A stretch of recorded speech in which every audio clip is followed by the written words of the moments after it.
બાબરના નેસડા ગામે વીજળી પડતા બે પશુઓના મોત। બાબર પંથકમાં ગત સાંજે ગાજવીજ ભારે પવન સાથે વરસાદ પડ્યો હતો। ગાજવીજ થતાં બાબરના નેસડા ગામે કડાકા ભડાકા સાથે વીજળી પડી। નેસડા ગામની સીમમાં અમથાજી ઠાકોરના ખેતરમાં પડી વીજળી। ખેતરમાં ઝાડ નીચે બાંધેલ ગાય અને ભેંસ પર પડી વીજળી। વીજળી પડતા બે પશુઓના નિપજ્યા મોત। પશુના મોત થતાં ખેડૂતને નુકસાન થવા પામ્યું। વેટરનરી ડોક્ટર અને તલાટી દ્વારા પંચનામું કરાયું। મોટી સંખ્યામાં લોકો સગા સંબંધીઓ ઘટના સ્થળે દોડી આવેલ।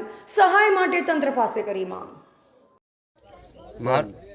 મારું નામ મમતાભાઈ દેહડાભાઈ છે। ગઈ રાતે વીજળી પડતા બે પશુઓના મરણ થયેલ છે। અમને ટીમને મેં જાણ કરેલ છે, ટીમ અહીં આવેલ છે। કેટલું નુકસાન થયું છે? મારી બે હાથ જોડીને વિનંતી છે, યોગ્ય સહાય મને મળે। કેટલું નુકસાન થયું છે આમ તમારા?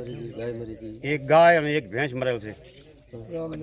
ગામ નેસડા, તાલુકો ભાભર। હું પશુપાલનનો વ્યવસાય કરું છું।